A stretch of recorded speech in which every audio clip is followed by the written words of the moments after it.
कुछ ऐसी कंपनीज हैं जो लंका की तरह हैं। भाई साहब सोचो कि तुम कोई दवाई बड़े लंबे टाइम से खा रहे हो, डॉक्टर कह रहा है खा लो ठीक हो जाओगे, पर तुम्हें कुछ टाइम के बाद पता चले कि भाई साहब तुम ठीक को नहीं होने वाले, तुम इसे खा के मर भी सकते हो।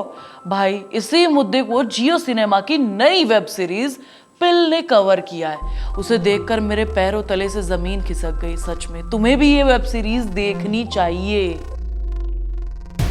इस लंका पे अंकुश लगाने के लिए एक रामनगरी भी बनी है। और इस सीरीज को देखने के बाद ना तुम डॉक्टर से फटाफट पूछने वाले हो, जल्दी बताओ पहले ये दवाई किस काम आएगी, क्या इससे इफेक्ट पड़ेगा और क्या इसके साइड इफेक्ट्स हैं। इंडियन फार्मा इंडस्ट्री को तुम जैसे अपराइट डॉक्टर की जरूरत है।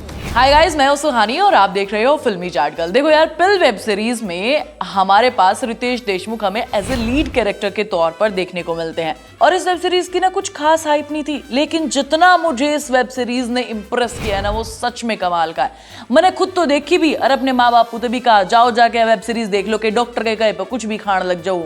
मतलब मुझे समझ नहीं आता, जहां बॉलीवुड वाले एक के बाद एक कचरा जैसी मूवीज हमारे मुंह पर फेंक कर मार रहे हैं, जिसके लिए हमें पैसा खर्च करना पड़ता है, ऐसे में ओटीटी वालों ने धमाका किया है। और वो भी तब जब कुछ लोग ऐसा सोचते हैं यार कि गाली गलौच नहीं है तो मजा नहीं आएगा। मिर्जापुर वेब सीरीज फ्लॉप होती है और इस टाइप का कंटेंट लोग आज देखना पसंद कर रहे हैं। गुरसिमरत कौर मेडिसिन इंस्पेक्शन के लिए आए हैं। रीजन है कि भाई इस वेब सीरीज में बहुत बढ़िया मुद्दे को कवर किया गया है।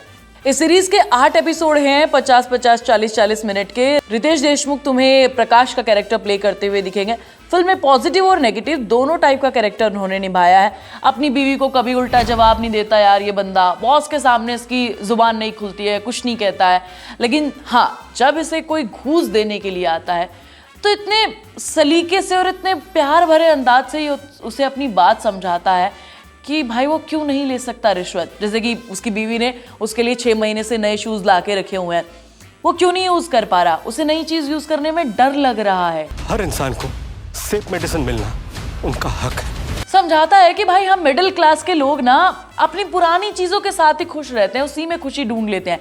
जो डायलॉग डिलीवरी, जो बॉडी लैंग्वेज और जो पूरा का पूरा स्क्रीन प्ले है रितेश देशमुख का, वो बहुत कमाल का है। एक था विलन में, मैंने उन्हें सीरियस कैरेक्टर में देखा था लास्ट टाइम, और अब इस वेब सीरीज में देख रही हूँ। ये उनका ओटीटी डेब्यू है और जो कमाल का उन्होंने परफॉर्मेंस दिया है, सच में मुझे लगता है कि कॉमेडी वाले जॉनर को तो उन्होंने बढ़िया से एक्सप्लोर किया ही है, लेकिन अगर उन्हें सीरियस कैरेक्टर भी दिए जाए ना तो वो स्क्रीन पर जान फूंक देते हैं अपने कैरेक्टर में। कहानी बेसिकली एक फार्मा कंपनी की है, उसके स्कैम की है, और किस तरीके से हमारे रितेश देशमुख एक डिप्टी मेडिकल कंट्रोलर हैं और मेडिकल अथॉरिटी ऑफ इंडिया में काम करते हैं। उनके पास कुछ ऐसी टैबलेट्स आती हैं जिनका मेडिकल ट्रायल फेल हो चुका है, फिर भी डॉक्टर्स की तरफ से उसे यूज करने की परमिशन दे दी जाती है। जब इस फार्मा कंपनी पर प्रकाश रेड डालने की कोशिश करता है तो उसके सीनियर ही उसे रोक देते हैं।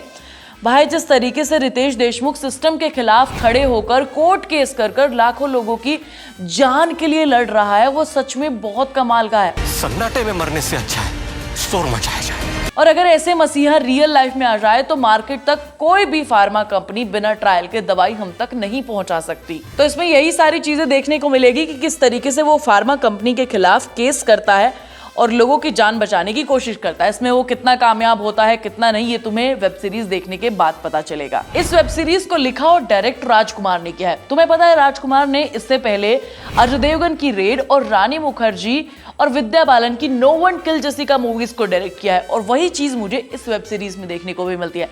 लास्ट एपिसोड जब तुम देखोगे ना, उससे पहले एक ऐसा ट्विस्ट दिया है जिसे देखकर तुम्हारे पैरों तले से जमीन खिसक जाएगी। इस वेब सीरीज की सबसे अच्छी चीज पता है मुझे क्या लगी? ये कोई ज्ञान नहीं दे रही है, आपको ये नहीं कहेगी कि ये सीख लो वो सीख लो ना। तुम जब इस वेब सीरीज को खत्म करोगे तो तुम खुद समझ जाओगे कि भाई इससे मुझे क्या सीखने को मिला है, और उन्हें अपनी लाइफ में अपने आप इंप्लीमेंट भी करने लग जाओगे। सही लड़ रहे हो, लेकिन लड़ने के लिए बंदा गलत। शुरू से लेकर आखिर तक जिस तरीके से ये मुझे बांध कर रखती है ना, और जो इसका मुद्दा है वो मेरी आंखें खोल कर रख देता है। छोटी मोटी चीज होती है जैसे सर्दी खांसी या फिर कैंसर जैसी बड़ी बीमारी, जिन डॉक्टर्स को हम रक्षक मानते हैं वो भक्षक भी हो सकते हैं, ये मुझे ये वेब सीरीज देखकर पता चला है। और सबसे अच्छी चीज ये है कि भाई जिस तरीके से इसमें रिसर्च की गई है ना, वो बहुत ही कमाल का है। अब अगर तुम लास्ट में मुझसे पूछो कि यार सुहानी यार अब तुम इतनी सारी तारीफ कर रही हो तो देखना तो बनता है।